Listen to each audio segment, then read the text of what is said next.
Hello everyone, welcome to Panchajanya IAS, the Hindu newspaper analysis. Today we will be discussing the current affairs of 13th September 2024. Now let us see the editorial topics. So ಅಂದರೆ ಇಲ್ಲಿ ಮೇನ್ಸ್ಗೆ important ಆಗಿರುವಂಥ ಟಾಪಿಕ್ಸ್ಗಳನ್ನ ನೋಡೋಣ. So ಮೊದಲನೇ article, inflation under 4% but vegetable prices up again ಅಂತ. ಅಂದರೆ so ಇಲ್ಲಿ ಹಣದುಬ್ಬರ ಅನ್ನುವಂಥದ್ದು 4%ಗಿಂತ ಕಡಿಮೆನೇ ಇದೆ, ಬಟ್ ಇಲ್ಲಿ ಈ ತರಕಾರಿಗಳ ಬೆಲೆ ಅನ್ನುವಂಥದ್ದು ಮತ್ತೇನಾಗಿದೆ, ಏರಿಕೆ ಆಗಿದೆ ಅಂತ ಹೇಳಿ ಈ ಒಂದು ಟಾಪಿಕ್ ನಮಗೆ ಇನ್ಫ್ಲೇಷನ್ ಅಂತ ಬರುತ್ತೆ ಹಣದುಬ್ಬರ ಎಕಾನಮಿಯಲ್ಲಿ. ಸೊ GS3ನಲ್ಲಿ ಎಕಾನಮಿಯಲ್ಲಿ ಇದು ಇಂಪಾರ್ಟೆಂಟ್ ಆಗುತ್ತೆ. And the next topic, what does dissolution of SCOs entail, ಅಂದರೆ ಈ SCOನ ವಿಸರ್ಜನೆಯು ಏನನ್ನು ಒಳಗೊಂಡಿದೆ ಅಂತ. ಸೊ ಈ ಒಂದು ಟಾಪಿಕ್ ನಮಗೆ GS ಪೇಪರ್ 2ನಲ್ಲಿ ಪಾಲಿಟಿನಲ್ಲಿ ಇಂಪಾರ್ಟೆಂಟ್ ಆಗುತ್ತೆ. And the next topic, what role does CSTT play in standardizing technical terms, ಅಂದರೆ ಇಲ್ಲಿ ಈ ತಾಂತ್ರಿಕ ಪದಗಳನ್ನು ಪ್ರಮಾಣೀಕರಿಸುವಲ್ಲಿ ಈ CSTTನ ರೋಲ್ ಏನಾಗಿದೆ ಅಂತ, ಅಥವಾ ಇದರ ಒಂದು ಪಾತ್ರ ಏನಾಗಿದೆ ಅಂತ ಹೇಳಿ. ಸೊ ಈ ಒಂದು ಟಾಪಿಕ್ ನಮಗೆ GS ಪೇಪರ್ 3ನಲ್ಲಿ ಸೈನ್ಸ್ ಆ್ಯಂಡ್ ಟೆಕ್ನಾಲಜಿಯಲ್ಲಿ ಇಂಪಾರ್ಟೆಂಟ್ ಆಗುತ್ತೆ. And the last topic, Doval meets Putin Wang in dual diplomatic mission ಅಂತ ಹೇಳಿ. ಸೊ ಇದು ಈ ಒಂದು ಟಾಪಿಕ್ ನಮಗೆ ಭಾರತ, ರಷ್ಯಾ ಮತ್ತು ಚೀನಾದ ನಡುವಿನ ಸಂಬಂಧಗಳ ಕುರಿತಾಗಿರುವಂಥ ಟಾಪಿಕ್ ಇದು. ಸೊ ಹೀಗಾಗಿ ಈ ಒಂದು ಟಾಪಿಕ್ ನಮಗೆ GS ಪೇಪರ್ 2ನಲ್ಲಿ ಬರುವಂಥ ಇಂಟರ್ನ್ಯಾಷನಲ್ ರಿಲೇಷನಲ್ಲಿ ಇಂಪಾರ್ಟೆಂಟ್ ಆಗುತ್ತೆ. ಎಸ್, ಸೊ ಇವಾಗ ಪ್ರಿಲಿಮ್ಸ್ನಲ್ಲಿ ಇಂಪಾರ್ಟೆಂಟ್ ಆಗಿರುವಂಥ ಆ ಟಾಪಿಕ್ಸ್ಗಳನ್ನ ನೋಡೋಣ. First one, international big cat alliance. Second one, Anusandhan national research foundation. Third one, trade connect e platform. Next one, salt pan land presbyopia and sea of Japan and ಓರ್ಸ್ಕಾರ್ತ್, ಹಾಗೆ ಸಂಗ್ತಾನ್ ತಂಪೂರಣ ಅಂತ ಹೇಳಿ. ಸೊ ಇವೆಲ್ಲ ನಮಗೆ ಈ ಪ್ರಿಲಿಮ್ಸ್ ಪರ್ಸ್ಪೆಕ್ಟಿವ್ನಲ್ಲಿ ಇಂಪಾರ್ಟೆಂಟ್ ಆಗುತ್ತೆ. ಸೊ ಮೊದಲನೇದಾಗಿ ಆ ಪ್ರೀವಿಯಸ್ ಇಯರ್ನಲ್ಲಿ ಕೇಳಲಾಗಿರುವಂಥ ಒಂದು ಕ್ವಶನ್ನ ಕೊಟ್ಟಿದ್ದೆ ನಿನ್ನೆ ಕ್ಲಾಸ್ನಲ್ಲಿ, ಅದರ ಒಂದು ಉತ್ತರವನ್ನು ನೋಡೋಣ. Under the Indian constitution, concentration of wealth violates, ಅಂದರೆ ಇಲ್ಲಿ ಸಂಪತ್ತಿನ ಕೇಂದ್ರೀಕರಣ ಅನ್ನುವಂಥದ್ದು ಈ ಸಂವಿಧಾನದ ಅಡಿಯಲ್ಲಿ ಏನನ್ನು ಉಲ್ಲಂಘನೆಯನ್ನು ಮಾಡುತ್ತೆ ಅಂತ ಕೇಳಿದ್ದಾರೆ. ಸಂಪತ್ತಿನ ಕ್ರೋಢೀಕರಣ ಅಥವಾ ಸಂಪತ್ತಿನ ಕೇಂದ್ರೀಕರಣ ಅಂತ ಕರಿತೀವಿ. ಅಂದರೆ ಇಲ್ಲಿ ಸಂಪತ್ತು ಅನ್ನುವಂಥದ್ದು ಕೆಲವೇ ವ್ಯಕ್ತಿಗಳ ಬಳಿ ಏನಾಗುತ್ತೆ, ಶೇಖರಣೆ ಆಗುತ್ತೆ ಅಥವಾ ಸಂಗ್ರಹ ಆಗುತ್ತೆ. ಹಾಗಿದ್ರೆ ಇದು ಏನನ್ನು ಉಲ್ಲಂಘನೆಯನ್ನು ಮಾಡುತ್ತೆ ಅಂತ ಕೇಳಿದ್ದಾರೆ. So first one, the right to equality, ಸಮಾನತೆ ಹಕ್ಕನ್ನು, the directive principle of state policy, ರಾಜ್ಯ ನಿರ್ದೇಶಕ ತತ್ವಗಳನ್ನ, ಹಾಗೆ ದ ರೈಟ್ ಟು ಫ್ರೀಡಮ್, ಸ್ವಾತಂತ್ರ್ಯದ ಹಕ್ಕನ್ನು, ಹಾಗೆ ಕಲ್ಯಾಣದ, ಅಂದರೆ ಇಲ್ಲಿ ವೆಲ್ಫೇರ್ ಕಾನ್ಸೆಪ್ಟನ್ನ, ಈ ಕಲ್ಯಾಣದ ತತ್ವವನ್ನು ಉಲ್ಲಂಘನೆ ಮಾಡುತ್ತೆ ಅಂತ ಕೊಟ್ಟಿದ್ದಾರೆ. ಸೊ ಇದಕ್ಕೆ ಸರಿಯಾದ ಉತ್ತರ ಆಪ್ಷನ್ ಬಿ ಆಗತ್ತೆ. ಅಂದರೆ ಇದು ಸಂಪತ್ತಿನ ಕೇಂದ್ರೀಕರಣ ಅಥವಾ ಕ್ರೋಢೀಕರಣ ಅನ್ನುವಂಥದ್ದು ರಾಜ್ಯ ನಿರ್ದೇಶಕ ತತ್ವಗಳನ್ನು ಉಲ್ಲಂಘನೆಯನ್ನು ಮಾಡುತ್ತೆ. ಯಾಕಂದರೆ ಸೊ ಇಲ್ಲಿ DPSP ಅಡಿಯಲ್ಲಿ ಬರುವಂಥ ಆರ್ಟಿಕಲ್ 39 ಏನು ಹೇಳುತ್ತೆ ಅಂತಂದರೆ, ರಾಜ್ಯಗಳು ಅಂತಂದರೆ ಈ ಜನರ ಕಲ್ಯಾಣಕ್ಕಾಗಿ ಸೊ ಇಲ್ಲಿ ಸಂಪತ್ತಿನ ಕೇಂದ್ರೀಕರಣ ಮತ್ತು ಅವುಗಳನ್ನು ನಿರ್ವಹಣೆ ಮಾಡುವಂಥದ್ದು ರಾಜ್ಯದ ಕರ್ತವ್ಯವಾಗಿದೆ ಅಂತ ಹೇಳುತ್ತೆ. ಓಕೆ, ಸೊ ಇದೇ ಒಂದು ಆರ್ಟಿಕಲ್ ಅಡಿಯಲ್ಲಿ ಮಹಿಳೆಯರಿಗೆ ಮತ್ತು ಪುರುಷರಿಗೆ ಸಮಾನ ವೇತನವನ್ನು ಕೂಡ ಸೊ ಈ ಒಂದು ಆರ್ಟಿಕಲಲ್ಲಿ ನೀಡಲಾಗಿದೆ. ಸೊ ಹೀಗಾಗಿದ್ದು ಈ ರಾಜ್ಯ ನೀತಿ ನಿರ್ದೇಶಕ ತತ್ವಗಳ ಉಲ್ಲಂಘನೆ ಅನ್ನುವಂಥದ್ದು ಆಗತ್ತೆ. ಎಸ್, ಸೊ ಇವಾಗ ಎಡಿಟೋರಿಯಲ್ ಸೆಕ್ಷನಲ್ಲಿ ಕವರ್ ಆಗಿರುವಂಥ ಟಾಪಿಕ್ಸ್ಗಳನ್ನ ನೋಡೋಣ. So first topic, inflation under 4% but vegetable prices up again. So ಇಲ್ಲಿ RBI ಏನು ಮಾಡ್ತಾರೆ ಅಂತಂದರೆ, ಇನ್ಫ್ಲೇಷನ್ ಟಾರ್ಗೆಟನ್ನು, ಅಂದರೆ ಈ ಮಾನಿಟರಿ ಪಾಲಿಸಿ ಕಮಿಟಿ ಅಂತ ಬರುತ್ತೆ. ಸೊ ಇವರು ಏನು ಮಾಡ್ತಾರೆ ಅಂತಂದರೆ, ಈ ಹಣದುಬ್ಬರ ಅನ್ನುವಂಥದ್ದು ಎಷ್ಟು ಪ್ರಮಾಣದಲ್ಲಿ ಇರಬೇಕಂತ ಹೇಳಿ ಟಾರ್ಗೆಟನ್ನು ಹಾಕ್ಕೊಂಡಿರ್ತಾರೆ. ಓಕೆ, ಸೊ ಅದು 2%, ಅಂದರೆ ಲೋವೆಸ್ಟ್ ಅಂತಂದರೆ 2% ಇರಬೇಕು, ಹಾಗೆ ಸೊ ಇಲ್ಲಿ ಹೈಯೆಸ್ಟ್ ಅಂತಂದರೆ 6% ಇರಬೇಕು. ಅಂದರೆ ಸೊ ಇಲ್ಲಿ 4% +or-2 ಅಂತ, +or-2. ಸೊ ಈ ಒಂದು ರೇಂಜ್ನಲ್ಲಿ ಈ ಹಣದುಬ್ಬರವನ್ನು ಕಾಯ್ದುಕೊಂಡು ಹೋಗಬೇಕಂತ ಹೇಳಿ ಮಾನಿಟರಿ ಪಾಲಿಸಿ ಕಮಿಟಿಯವರು ನಿರ್ಧಾರವನ್ನು ಮಾಡ್ತಾರೆ. ಸೊ ಈ ಹಿನ್ನೆಲೆಯಲ್ಲಿ ಇಂಡಿಯಾದ ಇನ್ಫ್ಲೇಷನ್ ರೇಟ್ ಏನಿದೆ ಅಂತಂದರೆ ಇಂಡಿಯಾದ ರೀಟೇಲ್ ಇನ್ಫ್ಲೇಷನ್ ಅಂದರೆ ಇಲ್ಲಿ ಚಿಲ್ಲರೆ ಹಣದುಬ್ಬರ ಅನ್ನುವಂಥದ್ದು. ಸೊ ಇಲ್ಲಿ stayed under the reserve bank of ಇಂಡಿಯಾದ ಮೀಡಿಯನ್ ಟಾರ್ಗೆಟ್ 4%. ಸೊ ಇಲ್ಲಿ ಮೀಡಿಯನ್ ಟಾರ್ಗೆಟ್ ಅಂತಂದರೆ 4% ಇರುತ್ತೆ. ಸೊ ಇದರ ನೆಕ್ಸ್ಟ್ ಇಲ್ಲಿ ಡಿಕ್ರೀಸ್ ಆದರೆ ಅದು ಲಾಸ್ಟ್ 2% ಇರಬೇಕು. ಹಾಗೆ ಅತಿ ಹೆಚ್ಚು ಅಂತಂದರೆ 6% ಅಂತ. ಸೊ ಇಲ್ಲಿ ಇದರ ಒಂದು ಮಧ್ಯಮ ಒಂದು ಹಣದುಬ್ಬರ ಎಷ್ಟಿದೆ 4% ಇದೆ. ಸೊ ಹೀಗಾಗಿ ಈ ಚಿಲ್ಲರೆ ಹಣದುಬ್ಬರ ಅನ್ನುವಂಥದ್ದು ಎಷ್ಟು ಇವಾಗ 4%ಗಿಂತ ಕಡಿಮೆನೇ ಇದೆ. ಹಾಗೆ for the second consecutive month, so ಒಂದು ಸತತ ತಿಂಗಳ ಅವಧಿಯ ವೇಳೆಗೆ ಸೊ ಇಲ್ಲಿ 4%ಗಿಂತ ತುಂಬಾ ಕಡಿಮೆ ಇದೆ. ಹಾಗೆ ರೈಸಿಂಗ್ ಸ್ವಲ್ಪ ಅಂದರೆ ಜುಲೈಗೆ ಕಂಪೇರ್ ಮಾಡಿದರೆ ಆಗಸ್ಟ್ನಲ್ಲಿ ಸ್ವಲ್ಪವೇ ಪ್ರಮಾಣದಲ್ಲಿ ಏನಾಗಿದೆ ಹಣದುಬ್ಬರ ಅನ್ನುವಂಥದ್ದು ಏರಿಕೆ ಆಗಿದೆ. ಅದು ಬಟ್ ಈ ಮೀಡಿಯನ್ ರೇಂಜ್ಗಿಂತ ತುಂಬಾ ಕಡಿಮೆ ಇದೆ. ಎಸ್, ಹಾಗೆ ಇನ್ನು ಈ ರೂರಲ್ ವರ್ಸಸ್ ಅರ್ಬನ್ ನೋಡೋದಾದರೆ ಅಂದರೆ ಈ ಗ್ರಾಮೀಣ ಮತ್ತು ಈ ನಗರ ಪ್ರದೇಶದಲ್ಲಿ ಯಾವ ರೀತಿಯ ಒಂದು ಹಣದುಬ್ಬರ ವ್ಯತ್ಯಾಸ ಇದೆ ಅಂತಂದರೆ rural inflation was higher than the urban inflation. So ಇಲ್ಲಿ ಮೇಜರಾಗಿ ಹಳ್ಳಿಗಳಲ್ಲಿ ಏನಾಗ್ತಾ ಇದೆ ಅಂತಂದರೆ ಈ ಹಣದುಬ್ಬರ ಅನ್ನುವಂಥದ್ದು ಕಂಡು ಬರ್ತಾ ಇದೆ. ಅಂದರೆ ಇದರ ಅರ್ಥ ಬೆಲೆಗಳಲ್ಲಿ ಏರಿಕೆ ಆಗ್ತಾ ಇದೆ ಅಂತ. ಹಾಗೆ price changes, the sharpest drop in the prices was seen in tomato. So ಇಲ್ಲಿ ಪ್ರಮುಖವಾಗಿ 3 ಬೆಳೆಗಳು ಬರುತ್ತೆ ಟಾಪ್ ಅಂತ ಹೇಳಿ. ಟಾಪ್ ಅಂತಂದರೆ ಟೊಮ್ಯಾಟೊ, ಓ ಅಂತಂದರೆ ಆನಿಯನ್, ಪಿ ಅಂತಂದರೆ ಪೊಟ್ಯಾಟೊ. ಸೊ ಇವುಗಳ ಬೆಲೆಗಳು ಏನಾಗುತ್ತೆ ಅಂತಂದರೆ ಒಂದು ಬಾರಿ ಅತಿಯಾಗಿ ಏರಿಕೆ ಆಗಿರುತ್ತೆ, ಇಲ್ಲ ಅಂತಂದರೆ ಅತಿಯಾಗಿ ಏನಾಗಿರುತ್ತೆ ಅಂದರೆ ಪಾತಾಳಕ್ಕೆ ಕುಸಿದಿರುತ್ತೆ. ಸೊ ಈ ರೀತಿ ಏನಾಗುತ್ತೆ ಅಂದರೆ ಇವುಗಳ ಬೆಲೆಗಳು ಅನ್ನುವಂಥದ್ದು ಏರಿಕೆ ಆಗುತ್ತೆ ಅಥವಾ ಚೇಂಜಸ್ ಆಗುತ್ತೆ. ಸೊ ಇವಾಗ ಇತ್ತೀಚಿನ ಈ ಒಂದು ದಿನಗಳಲ್ಲಿ ಈ ಟೊಮೆಟೊಗಳ ಬೆಲೆಗಳಲ್ಲಿ ಏನಾಗಿದೆ ಅಂತಂದರೆ ಇಳಿಕೆಯಾಗಿದೆ. ಹಾಗೆ ಡೌನ್. ಹಾಗೆ ವೈಲ್ ವೆಜಿಟೇಬಲ್ ಇನ್ಫ್ಲೇಷನ್, ಸೊ ಇದರ ಒಂದು ಇತರ ಅಂದರೆ ತರಕಾರಿಗಳ ಬೆಲೆಗಳಲ್ಲಿ ಏನಾಗಿದೆ ಅಂತಂದರೆ ಏರಿಕೆಯನ್ನು ಕಾಣ್ಬೋದು. ಹಾಗೆ ಪರ್ಸಿಸ್ಟೆಂಟ್ ಪ್ರೈಸ್ ಇನ್ಕ್ರೀಸ್, ಸೊ ಇಲ್ಲಿ ಏನಾಗ್ತಾ ಇದೆ ಅಂತಾರೆ ಬೆಲೆಗಳಲ್ಲಿ ಏರಿಕೆ ಅನ್ನುವಂಥದ್ದು ಸ್ಥಿರವಾಗಿ ಏರಿಕೆಯನ್ನು ಕಾಣ್ತಾ ಇದೆ. ಹಾಗೆ ಫೋರ್ಕಾಸ್ಟ್ ಆಫ್ ಇನ್ಫ್ಲೇಷನ್ ಸ್ಪೈಕ್, ಅಂದರೆ ಸೊ ಈ ಮುಂದಿನ ಒಂದು ದಿನಗಳಲ್ಲೂ ಕೂಡ ಸೊ ಇದೇ ರೀತಿಯ ಒಂದು ಹಣದುಬ್ಬರ ಅನ್ನುವಂಥದ್ದು ಏರಿಕೆ ಆಗಲಿದೆ ಅಂತ ಹೇಳ್ತಾ ಇದ್ದಾರೆ. ಸೊ ಇದಕ್ಕೆ ಮೇಜರ್ ಕಾರಣ ಏನಂತಂದರೆ ಸೊ ಇಲ್ಲಿ ವೆಜಿಟೇಬಲ್ಗಳಲ್ಲಿ ಅಥವಾ ತರಕಾರಿ ಬೆಲೆಗಳಲ್ಲಿ ಏರಿಕೆ ಆಗಲಿಕ್ಕೆ ಕಾರಣ ಮೊದಲನೇದಾಗಿ ಅಲ್ಲಿ ಈ ಕೃಷಿಯಿಂದ ಹೆಚ್ಚಿನ ಪ್ರಮಾಣದ ಉತ್ಪಾದನೆ ಅನ್ನುವಂಥದ್ದು ಆಗೋದಿಲ್ಲ. ಅಂದರೆ ಮಾರುಕಟ್ಟೆಗಳಲ್ಲಿ ಇವುಗಳ ಪೂರೈಕೆ ಅಥವಾ ಸಪ್ಲೈ ಅನ್ನುವಂಥದ್ದು ಏನಾಗಿರುತ್ತೆ ಕಡಿಮೆ ಆಗುತ್ತೆ. ಹಾಗಿದ್ರೆ ಯಾಕೆ ಈ ರೀತಿಯ ಸಪ್ಲೈ ಅಥವಾ ಕೃಷಿ ಉತ್ಪಾದನೆಯಲ್ಲಿ ಕಡಿಮೆ ಆಗತ್ತೆ ಅಂತಂದರೆ ಸೊ ಇಲ್ಲಿ ಮೊದಲನೇದಾಗಿ ಲಾನಿನ ಇಂಪ್ಯಾಕ್ಟ್. ಸೊ ಲಾನಿನ ಇಂಪ್ಯಾಕ್ಟ್ ಆದರೆ ಏನಾಗುತ್ತೆ ಅಂದರೆ ಈ ನಾರ್ಮಲ್ ರೈನ್ಫಾಲ್ಗಿಂತ ಏನಾಗುತ್ತೆ ಅಂದರೆ ಹೆಚ್ಚಿನ ಪ್ರಮಾಣದಲ್ಲಿ ಇಲ್ಲಿ ರೈನ್ಫಾಲ್ ಆಗುತ್ತೆ.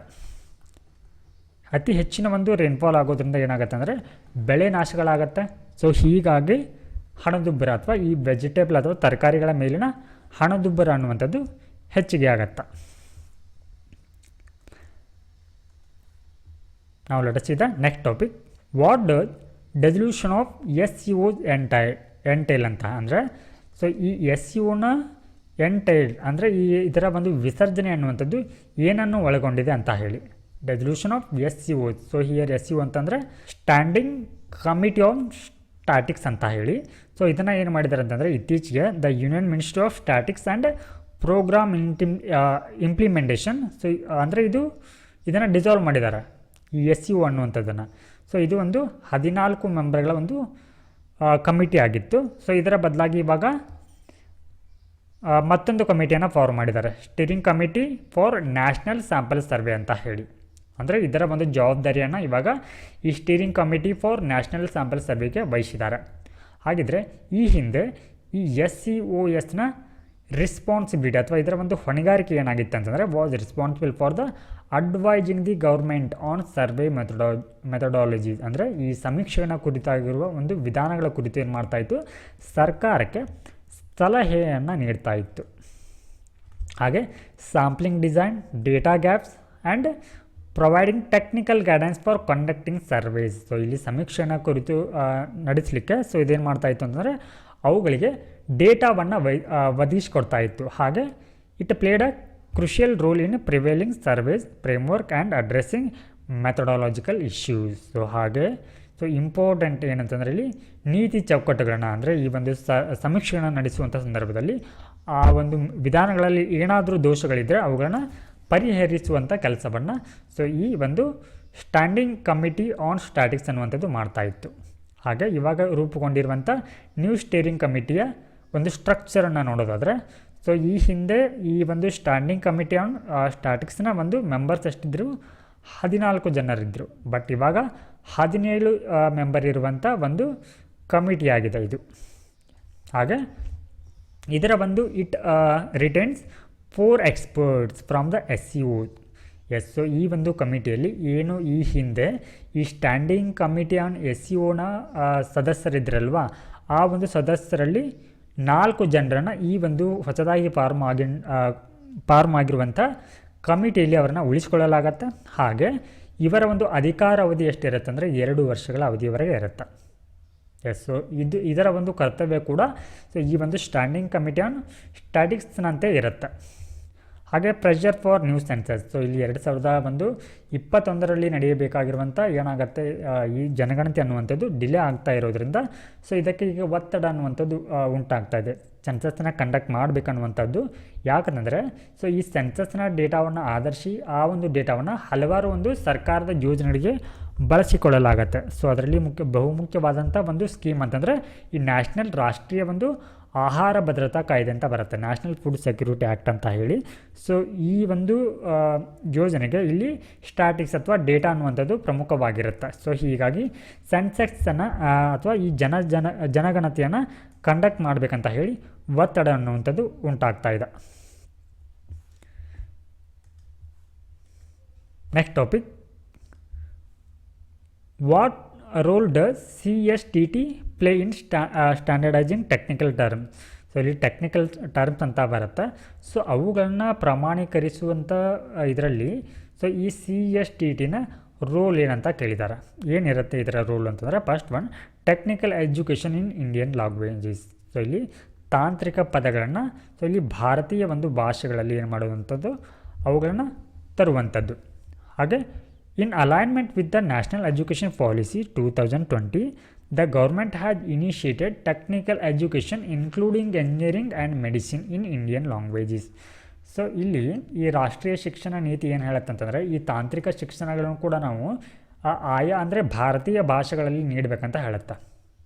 ಫಾರ್ ಎಕ್ಸಾಂಪಲ್ ಇವಾಗ ಈ ಎಂಜಿನಿಯರಿಂಗ್ ಆಗಿರ್ಬೋದು, ಮೆಡಿಸಿನ್ ಆಗಿರ್ಬೋದು, ಈ ಎಲ್ಲ ಒಂದು ಅಂದರೆ ಈ ವೈದ್ಯಕೀಯ ಸಂಬಂಧಪಟ್ಟಂತಹ ಕೋರ್ಸುಗಳನ್ನು ಆಯಾ ಭಾಷೆಗಳಲ್ಲಿ ಆಯಾ ರಾಜ್ಯಗಳ ಒಂದು ಭಾಷೆಗಳಲ್ಲಿ ನೀಡಬೇಕಂತ ಹೇಳಿ ಈ ರಾಷ್ಟ್ರೀಯ ಒಂದು ಶಿಕ್ಷಣ ನೀತಿ ಅನ್ನುವಂಥದ್ದು ಹೇಳುತ್ತೆ. So in Indian languages AICTE has introduced the AICTE technical book writing and translation in the 12 schedule Indian languages. So ಅಂದರೆ ಸೊ AICTE ಅವರು ಏನು ಮಾಡ್ತಾಯಿದ್ದಾರೆ ಅಂತಂದರೆ, ಈ ತಾಂತ್ರಿಕ ಬುಕ್ಸ್ಗಳನ್ನು ಅಥವಾ ತಾಂತ್ರಿಕ ಪದಗಳನ್ನ ಏನು ಮಾಡ್ತಾಯಿದ್ದಾರೆ ಅಂತಂದರೆ, ಸೊ ಈ ಭಾರತೀಯ 12 ಅಂತಂದರೆ ಈ ಭಾರತೀಯ ಭಾಷೆಗಳಲ್ಲಿ ಏನು ಮಾಡ್ತಾಯಿದ್ದಾರೆ ಅಂತಂದರೆ ಅವುಗಳನ್ನು ಪುಸ್ತಕಗಳನ್ನ ಬರಿತಾ ಇದ್ದಾರೆ. ಹಾಗೆ ಅವುಗಳನ್ನು ಭಾಷಾಂತರವನ್ನು ಕೂಡ ಮಾಡ್ತಾಯಿದ್ದಾರೆ. ಹಾಗೆ ಇಲ್ಲಿ ಪುಸ್ತಕ ವಿತರಣೆಯನ್ನು ಕೂಡ ಮಾಡುತ್ತೆ ಈ ಒಂದು ಸಂಸ್ಥೆ.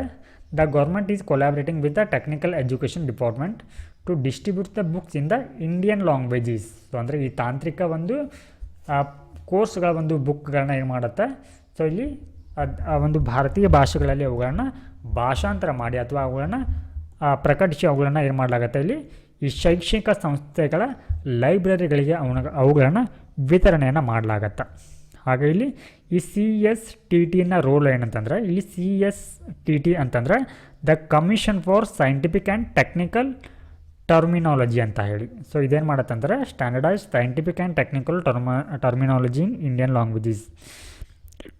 ಸೊ ಅವುಗಳನ್ನ ಪ್ರಮಾಣೀಕರಿಸಿ ಅವುಗಳನ್ನ ಏನು ಮಾಡುತ್ತಂತಂದರೆ ಬೈಲಿಂಗ್ವಿಯಲ್ ಅಂತಂದರೆ ದ್ವಿಭಾಷೆ ಆಗಿರ್ಬೋದು, ಟ್ರೈಲಿಂಗ್ಯುಲರ್ ಅಂತಂದರೆ ತ್ರಿಭಾಷಾ, ಮತ್ತು ಮಲ್ಟಿಲಿಂಗ್ವಿಯಲ್ ಗ್ಲೋಸರೀಸ್. ಸೊ ಇಲ್ಲಿ ಅಂದರೆ ಬಹುಭಾಷಾ ಗ್ಲೋಸರೀಸ್ ಅಂತಂದರೆ ಪದಕೋಶಗಳಂತ ಕರಿತೀವಿ. ಹಾಗೆ ಸೊ ನಿಘಂಟುಗಳಾಗಿರ್ಬೋದು ಅಂದರೆ ಡಿಕ್ಷನರಿ, ಹಾಗೆ ಈ ನಿಯತಕಾಲಿಕೆಗಳನ್ನು ಏನು ಮಾಡುತ್ತಂತಂದರೆ ಆಯಾ ಭಾಷೆಗಳಲ್ಲಿ ಪ್ರಕಟಣೆಯನ್ನು ಮಾಡುತ್ತೆ.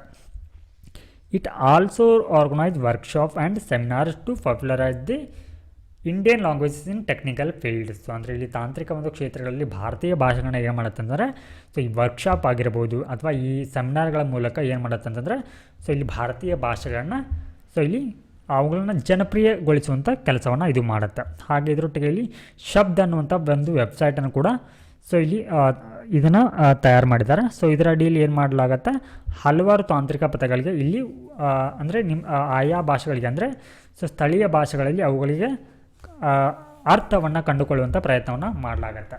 ಹಾಗೆ ಇದರಲ್ಲಿ ಎಕ್ಸ್ಪರ್ಟ್ ಅಡ್ವೈಸರಿ ಕಮಿಟಿ ಅಂತ ಬರುತ್ತೆ. ಸೊ ಇದಕ್ಕೆ ಸಂಬಂಧಪಟ್ಟಂತೆ ಅಂದರೆ ಈ ಭಾಷಾಂತರಗಳಿಗೆ ಸಂಬಂಧಪಟ್ಟಂತೆ ಅಥವಾ ಈ ಟೆಕ್ನಿಕಲ್ ಟರ್ಮ್ಗೆ ಸಂಬಂಧಪಟ್ಟಂತೆ ಸೊ ಇದರಲ್ಲಿ ಹಲವಾರು ಎಕ್ಸ್ಪರ್ಟ್ಗಳು ಇರ್ತಾರೆ.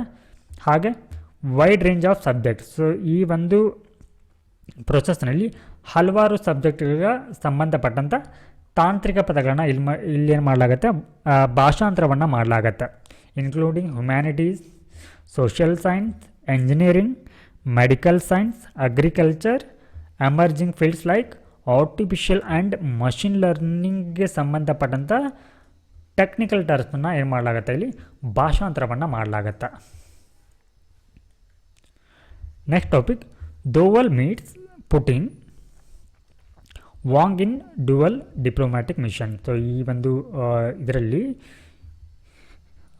ನ್ಯಾಷನಲ್ ಸೆಕ್ಯೂರಿಟಿ ಅಡ್ವೈಸರ್, ಭಾರತದ ರಾಷ್ಟ್ರೀಯ ಭದ್ರತಾ ಸಲಹೆಗಾರರಾಗಿರುವಂಥ ಅಜಿತ್ ದೋವಲ್ ಅವರು ಏನು ಮಾಡಿದ್ದಾರೆ, ಇಲ್ಲಿ ರಷ್ಯಾಗೆ ಭೇಟಿಯನ್ನು ನೀಡಿದ್ದಾರೆ.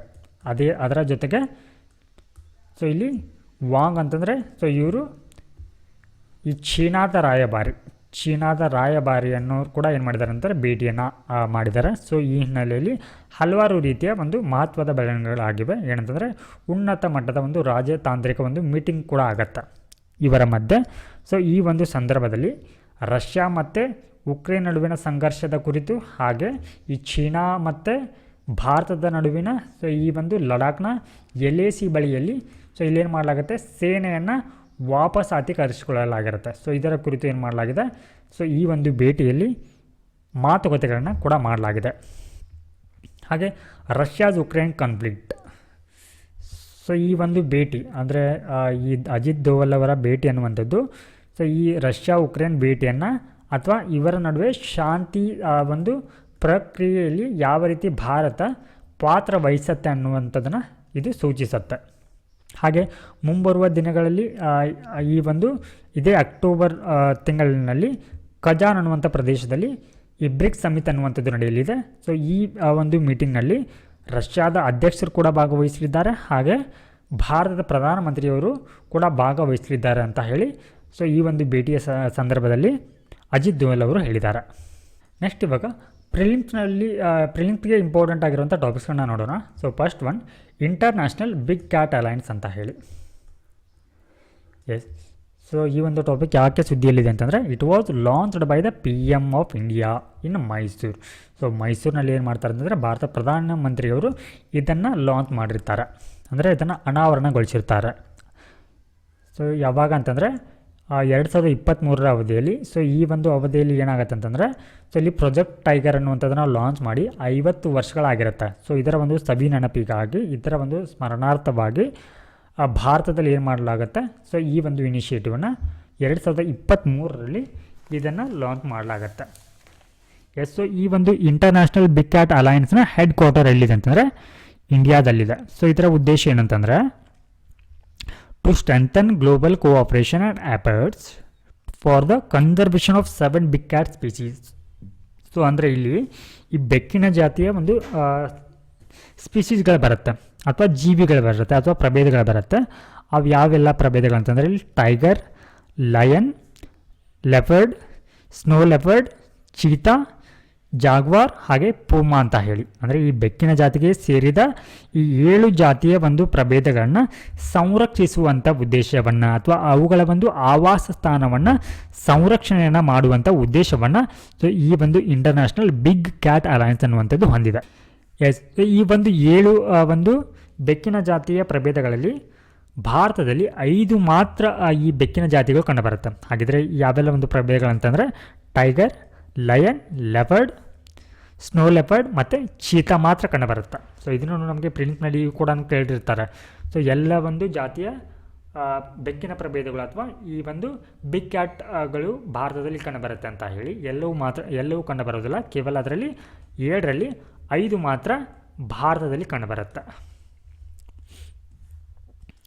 ಹಾಗಿದ್ರೆ ಈ ಒಂದು ಇನಿಷಿಯೇಟಿವ್ನ ಉದ್ದೇಶ ಏನಂತಂದರೆ to reach out 97 range country covering the natural habitats of 7 big cats. So ಈ ಒಂದು 7 ಬಿಗ್ ಕ್ಯಾಟ್ಸ್ ಅನ್ನುವಂಥದ್ದು ಜಾಗತಿಕವಾಗಿ 97 ದೇಶಗಳಲ್ಲಿ ಕಂಡುಬರುತ್ತೆ. ಓಕೆ, ಸೊ ಈ ಒಂದು 97 ದೇಶಗಳಲ್ಲಿ ಕಂಡುಬರುವಂಥ ಅವುಗಳ ಹ್ಯಾಬಿಟ್ಸ್ಗಳ ಅಂದರೆ ಅವುಗಳ ವಾಸ ಮಾಡುವಂಥ ಸ್ಥಳಗಳ ಅವುಗಳಿಗೆ ನಾವು ಆವಾಸ ಸ್ಥಾನ ಅಂತ ಕರಿತೀವಿ. ಆವಾಸ ಸ್ಥಾನ ಅಂತ ಹೇಳಿ ಅವುಗಳನ್ನು ರಕ್ಷಣೆ ಮಾಡುವಂಥ ಉದ್ದೇಶವನ್ನು ಸೊ ಈ ಒಂದು ಇನಿಷಿಯೇಟಿವ್ ಹೊಂದಿದೆ.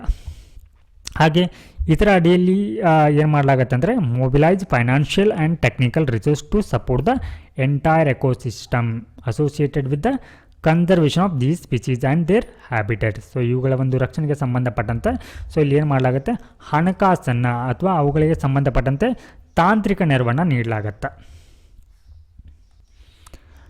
Next topic Anusandhan national research foundation ಅಂತ ಹೇಳಿ. ಸೊ ಈ ಒಂದು ಫೌಂಡೇಶನ್ನ ಈ ANRF ಆ್ಯಕ್ಟ್ 2023 ಅಡಿಯಲ್ಲಿ ಸ್ಥಾಪನೆಯನ್ನು ಮಾಡಲಾಗತ್ತೆ. ಹಾಗೆ ಇದಕ್ಕೆ ಸೊ ಈ ಹಿಂದಿನ ಸೈನ್ಸ್ ಆ್ಯಂಡ್ ಎಂಜಿನಿಯರಿಂಗ್ ರಿಸರ್ಚ್ ಬೋರ್ಡನ್ನು ಇದರಲ್ಲಿ ಏನು ಮಾಡಲಾಗುತ್ತೆ, ಈ ANRF ಅಡಿಯಲ್ಲಿ ಇದನ್ನು ಸೇರಿಸಲಾಗತ್ತೆ. ಸೊ ಇದರ ಉದ್ದೇಶ ಏನಂತಂದರೆ ಸೊ ಹಿಯರ್ ಈ ನ್ಯಾಷನಲ್ ಎಜುಕೇಷನ್ಗೆ ಒಂದು ಶಿಫಾರಸ್ಸಿನ ಮೇರೆಗೆ ಸೊ ಇಲ್ಲಿ ದೇಶದಲ್ಲಿ ಏನು ಮಾಡಲಾಗತ್ತೆ, ಈ ಒಂದು ಸಂಶೋಧನೆ ಅಥವಾ ಈ ನಾವೀನ್ಯತೆಗೆ ಸಂಬಂಧಪಟ್ಟಂತೆ ಅವುಗಳ ಒಂದು ಸಂಸ್ಕೃತಿಯನ್ನು ಬೆಳವಣಿಗೆಯನ್ನು ಮಾಡುತ್ತೆ. ಅಂದರೆ ಇಲ್ಲಿ ಹೆಚ್ಚಾಗಿ ಸಂಶೋಧನೆಗೆ ಇದು ಒತ್ತನ್ನು ನೀಡುತ್ತೆ. ಸಂಶೋಧನೆ ಮತ್ತು ನಾವೀನ್ಯತೆಗೆ ಒತ್ತನ್ನು ನೀಡುವ ಮೂಲಕ ಇದು ಏನು ಈ ನ್ಯಾಷನಲ್ ಎಜುಕೇಷನ್ ಪಾಲಿಸಿ ಶಿಫಾರಸುಗಳನ್ನ ಏನು ಮಾಡುತ್ತೆ, ಇಂಪ್ಲಿಮೆಂಟನ್ನು ಮಾಡುತ್ತೆ. Next topic salt pan lands ಅಂತ ಹೇಳಿ. ಏನಿದು ಸಾಲ್ಟ್ ಪ್ಯಾನ್ ಲ್ಯಾಂಡ್ಸ್ ಅಂತಂದರೆ they comprise parcel of low laying lands where sea water flows in at certain times and leaves behind salt and other minerals upon the evaporation. So ಇಲ್ಲಿ ಒಂದು ಕಡೆ ಸಮುದ್ರ ಇರುತ್ತೆ. So ಈ ರೀತಿ ಅದು ಫ್ಲೋ ಆಗ್ತಾ ಇರುವಂಥ ಸಂದರ್ಭಗಳಲ್ಲಿ ಸೊ ಇಲ್ಲೇನು ಮಾಡ್ತಾರೆ, ಅದರ ಕೆಳಗಡೆ ಒಂದು ಸ್ವಲ್ಪ ಭಾಗ ಅಂದರೆ ಕೆಳಗಡೆ ಒಂದು ತಗ್ಗಾದ ಪ್ರದೇಶ ಇರುತ್ತೆ. ಸೊ ಈ ಒಂದು ಪ್ರದೇಶದಲ್ಲಿ ಏನಾಗುತ್ತೆ, ಅದು ನೀರನ್ನು ಸೊ ಈ ಒಂದು ಪ್ರದೇಶದಲ್ಲಿ ಹಾಕಿದಾಗ ಹಲವಾರು ಒಂದು ಸಮಯದ ಅವಧಿಯವರೆಗೆ ಅದು ಏನಾಗುತ್ತೆ ಆ ಒಂದು ಪ್ರದೇಶದಲ್ಲಿದ್ದರೆ ಸೊ ಅದು ಇಲ್ಲಿ ಆವಿಕರಣದಿಂದ ಏನಾಗುತ್ತೆ ಅಂದರೆ ಈ ಸಮುದ್ರದ ನೀರು ಹೊತ್ತು ತಂದಿರುವಂಥ ಖನಿಜಗಳು ಮತ್ತು ಈ ಉಪ್ಪಿನ ಅಂಶ ಅಲ್ಲಿಯೇ ಉಳಿದುಕೊಳ್ಳುತ್ತೆ. ಸೊ ಇಂತಹ ಒಂದು ಪ್ರದೇಶಗಳಿಗೆ ನಾವು ಸಾಲ್ಟ್ ಪ್ಯಾನ್ ಲ್ಯಾಂಡ್ಸ್ ಅಂತ ಕರಿತೀವಿ. Yes, this ecosystem is instrumental in protecting the city from the flood.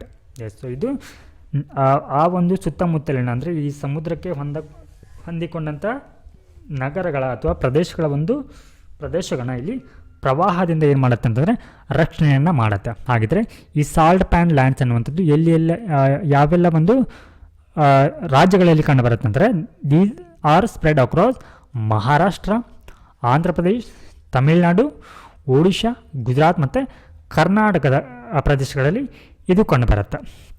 ಹಾಗೆ ಅಕಾರ್ಡಿಂಗ್ ಟು ವೆಟ್ಲ್ಯಾಂಡ್, ಸೊ ಇದು ಇಂಪಾರ್ಟೆಂಟ್ ಆಗುತ್ತೆ. ಸೊ ಈ ರೀತಿ ಪಾಯಿಂಟ್ಸನ್ನು ಕೂಡ ಕೇಳಿರ್ತಾರೆ. According to Wetland Conservation and Management Rules 2017, salt pan land is deleted from the wetland definition. So ಇಲ್ಲಿ ಜೌಗು ಪ್ರದೇಶಗಳಂತ ಕರಿತೀವಿ. ಆ ಒಂದು ಜೌಗು ಪ್ರದೇಶಗಳ ವ್ಯಾಖ್ಯಾನದಿಂದ ಏನು ಮಾಡಿದ್ದಾರೆ ಅಂತಂದರೆ ಅಂದರೆ ಇಲ್ಲೊಂದು ನಿಯಮ ಇದೆ ಏನಂತಂದರೆ ವೆಟ್ಲ್ಯಾಂಡ್ ಕನ್ಸರ್ವೇಷನ್ ಆ್ಯಂಡ್ ಮ್ಯಾನೇಜ್ಮೆಂಟ್ ಅಂದರೆ ಈ ಜೌಗು ಪ್ರದೇಶಗಳ ರಕ್ಷಣೆ ಮತ್ತು ನಿರ್ವಹಣೆಯ ನಿಯಮಗಳು 2017 ಅಂತ ಹೇಳಿ. ಸೊ ಇದರ ಅಡಿಯಲ್ಲಿ ಏನು ಮಾಡಲಾಗಿದೆ ಅಂತಂದರೆ ಸೊ ಈ ವೆಟ್ಲ್ಯಾಂಡ್ ಡೆಫಿನಿಷನ್ ಅಂದರೆ ಈ ಜೌಗು ತಾಣಗಳ ಪ್ರದೇಶಗಳ ಒಂದು ವ್ಯಾಖ್ಯಾನದಿಂದ ಈ ಸಾಲ್ಟ್ ಪ್ಯಾನ್ ಲ್ಯಾಂಡನ್ನು ಏನು ಮಾಡಿದ್ದಾರೆ ಅಂತಂದರೆ ತೆಗೆದು ಹಾಕಿದ್ದಾರೆ. ಅಂದರೆ ಇವು ಈ ವೆಟ್ಲ್ಯಾಂಡ್ ಅಡಿಯಲ್ಲಿ ಬರುವುದಿಲ್ಲ.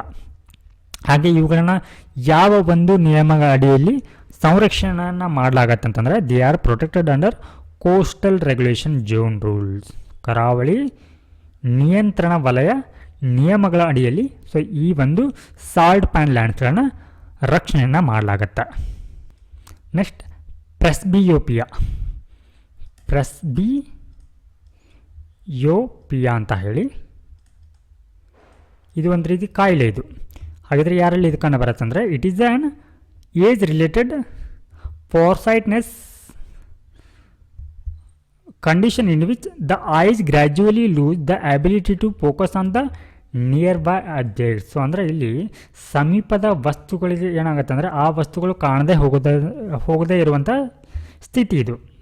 ಓಕೆ, ಹಾಗೆ ಇದು ಯಾರಲ್ಲಿ ಕಂಡು ಬರುತ್ತೆ ಅಂತಂದರೆ people usually start to develop presbyopia at around the age of 40. So ಇದು 40 ವರ್ಷದ ಮೇಲ್ಪಟ್ಟ ಒಂದು ಜನರಲ್ಲಿ ಈ ರೀತಿ ಒಂದು ಖಾಯಿಲೆ ಅನ್ನುವಂಥದ್ದು ಕಂಡುಬರುತ್ತೆ ಅಥವಾ ಸಮಸ್ಯೆ ಅನ್ನುವಂಥದ್ದು ಕಂಡುಬರುತ್ತೆ. It happens. ಹಾಗಿದ್ರೆ ಇದು ಯಾವಾಗ ಸಂಭವಿಸೋದು, ಯಾಕೆ ಸಂಭವಿಸುತ್ತೆ ಅಂತಂದರೆ ಅಟ್ ದ ಲೆನ್ಸ್ ಸ್ಟಾಪ್ಸ್, ಅಂದರೆ ಕಣ್ಣಿನ ಮಸೂರುಗಳಂತ ಬರುತ್ತಲ್ವಾ, ಆ ಲೆನ್ಸ್ ಏನು ಮಾಡುತ್ತೆ ಇಲ್ಲಿ stops focusing light correctly on the retina. So ಈ ರೆಟಿನಾ ಅಂದರೆ ಈ ಲೆನ್ಸ್ ಮೇಲೆ ಬೀಳುವಂಥ ಲೈಟ್ ಅನ್ನುವಂಥದ್ದು ಈ ರೆಟಿನಾದ ಮೇಲೆ ಈ ಲೈಟನ್ನು ಅದು ಕರೆಕ್ಟಾಗಿ ಫೋಕಸ್ ಮಾಡೋಲ್ಲಿ ಏನಾಗುತ್ತೆ ಅಂದರೆ ಅದನ್ನು ನಿಲ್ಲಿಸಿಬಿಡುತ್ತೆ. ಆವಾಗ ಏನಾಗುತ್ತೆ ಅಂದರೆ ಈ ಪ್ರೆಸ್ಬಿಯೋಪಿಯಾ ಅನ್ನುವಂಥದ್ದು ಕಂಡುಬರುತ್ತೆ. ಹಾಗೆ ಇದಕ್ಕೆ ಸಂಬಂಧಪಟ್ಟಂತೆ ಏನಾದರೂ ಚಿಕಿತ್ಸೆಗಳಿದೆಯಾ ಅಂತಂದರೆ ಅದನ್ನು ಸಂಪೂರ್ಣವಾಗಿ ವಾಸಿ ಮಾಡಲಿಕ್ಕೆ ಬರುವುದಿಲ್ಲ. There is no cure for presbyopia but there are several treatment, ಹಲವಾರು ಒಂದು ಚಿಕಿತ್ಸೆಗಳ ಮೂಲಕ ಅದನ್ನು ಸರಿಪಡಿಸ್ಬೋದಾಗಿರುತ್ತೆ, ಇನ್ಕ್ಲೂಡಿಂಗ್ ಕರೆಕ್ಟಿವ್ ಲೆನ್ಸಸ್. ಸೊ ಇಲ್ಲಿ ಮಸೂರುಗಳನ್ನು ಅಥವಾ ಲೆನ್ಸಸ್ನ ಕರೆಕ್ಟ್ ಮಾಡುವ ಮೂಲಕ, ಹಾಗೆ ಇಲ್ಲಿ ಕಾಂಟ್ಯಾಕ್ಟ್ ಲೆನ್ಸ್ ಮತ್ತು ಸರ್ಜರಿಯ ಮೂಲಕ ಏನು ಮಾಡ್ಬೋದು ಅಂದರೆ ಇದಕ್ಕೆ ಒಂದಿಷ್ಟು ಪರಿಹಾರಗಳನ್ನ ಇಲ್ಲಿ ಕೊಂಡ್ಕೊಳ್ಬೋದು. Next topic sea of Japan and Okhotsk ಅಂತ ಹೇಳಿ. Sea of Japan is a marginal sea of the western Pacific ocean. ಹಾಗಿದ್ರೆ ಈ ಸಿ ಆಫ್ ಜಪಾನ್ ಅನ್ನುವಂಥದ್ದು ಎಲ್ಲಿ ಕಂಡು ಬರುತ್ತೆ ಅಂದರೆ ಈ ಪೆಸಿಫಿಕ್ ಓಷನ್ನ ವೆಸ್ಟರ್ನ್ ಭಾಗದಲ್ಲಿ ಕಂಡುಬರುತ್ತೆ. ಹಾಗಿದ್ರೆ ಈ ಒಂದು ಏನಂತಂದರೆ ಈ ಸಿ ಆಫ್ ಜಪಾನ್ನ ಬಾರ್ಡ್ರಿನಲ್ಲಿ ಯಾವೆಲ್ಲ ಬರುತ್ತೆ ಅಂತಂದರೆ ಇಲ್ಲಿ ಇದರ ಒಂದು ವೆಸ್ಟ್ಗೆ ರಷ್ಯಾ ಆ್ಯಂಡ್ ಕೊರಿಯಾ ಬರುತ್ತೆ. ಹಾಗೆ ಈಸ್ಟ್ನಲ್ಲಿ it is bounded by Japan and Sakhalin island ಅಂತ ಬರುತ್ತೆ. ಸಖಾಲಿನ ಆ್ಯಂಡ್ ಮತ್ತು ಜಪಾನ್ ದೇಶವು ಕಂಡುಬರುತ್ತೆ. ಹಾಗೆ sea of Okhotsk is bounded on by Kamchatka peninsula. So ಇಲ್ಲಿ ನೆಕ್ಸ್ಟ್ ಇದರ ಬಗ್ಗೆ ಒಕೋಟ್ಸ್ಕ, ಇದು ಕೂಡ ಒಂದು ಸಿ. ಸೊ ಇದರ ಒಂದು ಬಾರ್ಡ್ರಿಂಗ್ ನೋಡೋದಾದರೆ ಕಮಾತ್ಕಾ ಪೆನಿನ್ಸುಲಾ ಕೂಡ ಬರುತ್ತೆ, ಹಾಗೆ ಕುರಿ ಐಲ್ಯಾಂಡ್. ಸೊ ಇವು ಈಸ್ಟ್ ಆ್ಯಂಡ್ ಸೌತ್ ಈಸ್ಟ್ನಲ್ಲಿ ಕಂಡುಬರುತ್ತೆ. ಹಾಗೆ north east coast of Japan is island of Hokkaido. So ಇದು ಸೌತ್ನಲ್ಲಿ ಕಂಡುಬರುತ್ತೆ. ಹಾಗೆ ಸೌತ್ ವೆಸ್ಟ್ನಲ್ಲಿ ಸಕಾಲಿನ ಐಲ್ಯಾಂಡ್ಗಳು ಕಂಡುಬರುತ್ತೆ. ನೆಕ್ಸ್ಟ್ ಸಕ್ತನ್ ತಂಪೂರ್ಣ ಅಂತ ಹೇಳಿ. ಹಾಗೆ ಯಾರಿಗೆ ಈ ಒಂದು ಈ ಹೆಸರಿಂದ ಗುರುತಿಸ್ಕೊಳ್ತಾ ಇದ್ರು ಅಂತಂದರೆ ರಾಜಾರಾಮ್ ವರ್ಮ ಕುಂಜಿ ಪಿಳ್ಳೈ ಅಂತ ಹೇಳಿ. ಸೊ ಇವರನ್ನು ಸಕ್ತನ್ ತಂಪೂರ್ಣ ಅಂತ ಹೇಳಿ ಕರಿತಾ ಇದ್ರು. ಸೊ ಇವರಿಗೆ ರಾಮವರ್ಮ ಒಂಬತ್ತನೇ ರಾಮವರ್ಮ ಅಂತಲೂ ಕೂಡ ಕರಿತಾ ಇದ್ರು. He rule the Cochin kingdom from 1790 to 1805. So ಈ ಒಂದು ಅವಧಿಯಲ್ಲಿ ಕೊಚ್ಚಿನ್ ರಾಜ್ಯವನ್ನು ಆಳ್ತಾ ಇದ್ರು ಇವರು. ಹಾಗೆ he transferred the state of Cochin kingdom from Tripura to modern day Thrissur. So ಇವರು ಕೊಚ್ಚಿನ್ ಕಿಂಗ್ಡಮ್ನ ಇವರು ಈ ತ್ರಿಪುರ ಪ್ರದೇಶದಿಂದ ಏನು ಮಾಡ್ತಾರೆ ಅಂತಂದರೆ ಈ ಆಧುನಿಕ ಒಂದು ತ್ರಿಶೂರ ಪ್ರದೇಶಕ್ಕೆ ವರ್ಗಾವಣೆಯನ್ನು ಮಾಡ್ತಾರೆ. ಸೊ ಅಂದರೆ ಇವರು ಇಲ್ಲಿಂದ ಆಳ್ವಿಕೆಯನ್ನು ಪ್ರಾರಂಭವನ್ನು ಮಾಡ್ತಾರೆ. ಈ ಸ್ಟಾರ್ಟೆಡ್ ದಿ ತ್ರಿಶೂರಪುರಂ. ಸೊ ಇದು ಒಂದು ಆಚರಣೆ, ಇದು ತ್ರಿಶೂರ್ಪುರಂ ಅನ್ನುವಂಥದ್ದು ಆಚರಣೆ. ಸೊ ಈ ಒಂದು ಆಚರಣೆನ ಈ ಶಿವದೇವರಿಗೆ ಇದನ್ನು ಸಮರ್ಪಿಸಲಾಗ್ತಾ ಇತ್ತು. ಸೊ ಈ ಒಂದು ಆಚರಣೆ ಅನ್ನುವಂಥದ್ದು one of the Kerala largest temple festival ಕೂಡ ಆಗಿದೆ. ಸೊ ಅಂದರೆ ಇದು ಒಂದು ಫೆಸ್ಟಿವಲ್ ಇದು. ಸೊ ಇದನ್ನು ಕೂಡ ನಮಗೆ ಫೆಸ್ಟಿವಲ್ ಕೂಡ ಕೇಳ್ತಾರೆ ಆರ್ಟ್ ಆ್ಯಂಡ್ ಕಲ್ಚರ್ನಲ್ಲಿ. ಸೊ ಇದು ನಮಗೆ history perspective as well as art and ಕಲ್ಚರ್ನಲ್ಲಿ ಈ ಒಂದು ಟಾಪಿಕ್ ಇಂಪಾರ್ಟೆಂಟ್ ಆಗುತ್ತೆ. ಸೊ ಈ ತ್ರಿಶೂರ್ಪುರಂ ಅನ್ನುವಂಥದ್ದು ಈ ಕೇರಳದ ಅತಿ ದೊಡ್ಡ ಒಂದು ಟೆಂಪಲ್ ಫೆಸ್ಟಿವಲ್ಗಳು ಕೂಡ ಒಂದಾಗಿದೆ. ಹಾಗೆ he put an end to the institution of the Yogiatiripad erstwhile spiritual heads and entrusted temple management to the government. So ಅಂದರೆ ಈ ದೇವಾಲಯಗಳನ್ನ ಈ ಹಿಂದೆ ಇಲ್ಲಿ ಒಂದು ಧಾರ್ಮಿಕ ಮುಖ್ಯಸ್ಥರು ಏನು ಮಾಡ್ತಾಯಿದ್ರು ಅಂತಂದರೆ ಅವುಗಳನ್ನ ನಿರ್ವಹಣೆಯನ್ನು ಮಾಡ್ತಾಯಿದ್ರು. ಸೊ ಇವಾಗ ಆ ಒಂದು ಪದ್ಧತಿಯನ್ನು ಕೊನೆಗಳಿಸಿ ಆ ದೇವಾಲಯಗಳ ಒಂದು ನಿರ್ವಹಣೆಯನ್ನು ಸರ್ಕಾರದ ಒಂದು ನಿರ್ವಹಣೆಗೆ ಇವರು ವಹಿಸ್ತಾರೆ. ಸೊ ಕೊನೆಯದಾಗಿ ಪ್ರೀವಿಯಸ್ ಇಯರ್ನಲ್ಲಿ ಕೇಳಲಾಗಿರುವಂಥ ಒಂದು ಕ್ವಶನ್ನ ನೋಡೋಣ. What is the position of right to property in India? ಅಂದರೆ ಈ ಆಸ್ತಿ ಹಕ್ಕುವಂಥದ್ದು ಯಾವುದಕ್ಕೆ ಇದರ ಒಂದು ಸ್ಥಿತಿಯನ್ನು ನೋಡೋದಾದರೆ ಯಾವ ಒಂದು ಪೊಸಿಷನಲ್ಲಿದೆ ಅಂತಂದರೆ ಇದು ಸೊ ಈ ಹಿಂದೆ ಈ ರೈಟ್ ಟು ಪ್ರಾಪರ್ಟಿ ಅನ್ನುವಂಥದ್ದು ಫಂಡಮೆಂಟಲ್ ರೈಟ್ ಆಗಿತ್ತು. ಓಕೆ, ಬಟ್ ಅದನ್ನು ಫಂಡಮೆಂಟಲ್ ರೈಟಿಂದ ಕಿತ್ತು ಹಾಕಿದ್ದಾರೆ. ಹಾಗಿದ್ರೆ ಯಾವ ಒಂದು ರೈಟ್ ಆಗಿ ಇದು ಉಳ್ಕೊಂಡಿದೆ ಅಂತ. Legal right available to citizens only, ಅಂದರೆ ಇದು ನಾಗರಿಕರಿಗೆ ಮಾತ್ರ ಇರುವಂಥ ಕಾನೂನುಬದ್ಧ ಹಕ್ಕಾಗಿದೆ ಅಂತ ಹೇಳಿ. ಹಾಗೆ legal right available to any person, ಅಂದರೆ ಯಾವುದೇ ವ್ಯಕ್ತಿಗಳಿಗಿರುವಂಥ ಇದು ಕಾನೂನುಬದ್ಧ ಹಕ್ಕ ಆಗಿದೆ ಅಂತ ಹೇಳಿ. ಹಾಗೆ fundamental right available to citizens only. So ಇದೊಂದು ನಾಗರಿಕರಿಗೆ ಮಾತ್ರ, ಅಂದರೆ ದೇಶವಾಸಿಗಳಿಗೆ ಮಾತ್ರ ಇರುವಂಥ ಒಂದು ಮೂಲಭೂತ ಹಕ್ಕಾಗಿದೆ ಅಂತ ಹೇಳಿ. ಹಾಗೆ ನೈದರ್ ಫಂಡಮೆಂಟಲ್ ನಾರ್ ಲೀಗಲ್ ರೈಟ್. ಸೊ ಇದು ಒಂದು ಮೂಲಭೂತ ಹಕ್ಕು ಕೂಡ ಅಲ್ಲ, ಹಾಗೆ ಕಾನೂನುಬದ್ಧ ಹಕ್ಕು ಕೂಡ ಅಲ್ಲ ಅಂತ ಹೇಳಿ ಈ ಸ್ಟೇಟ್ಮೆಂಟ್ ಹೇಳ್ತಾ ಇದ್ದಾರೆ. ಹಾಗಿದ್ರೆ ಯಾವುದು ಸರಿ ಅಂತ ಹೇಳಿ ಕಮೆಂಟ್ನಲ್ಲಿ ತಿಳಿಸಿ. ಇದರ ಒಂದು ಉತ್ತರಗಳನ್ನು ನಾಳೆ ಕ್ಲಾಸ್ನಲ್ಲಿ ಚರ್ಚೆಯನ್ನು ಮಾಡೋಣ. ನಮಸ್ಕಾರ.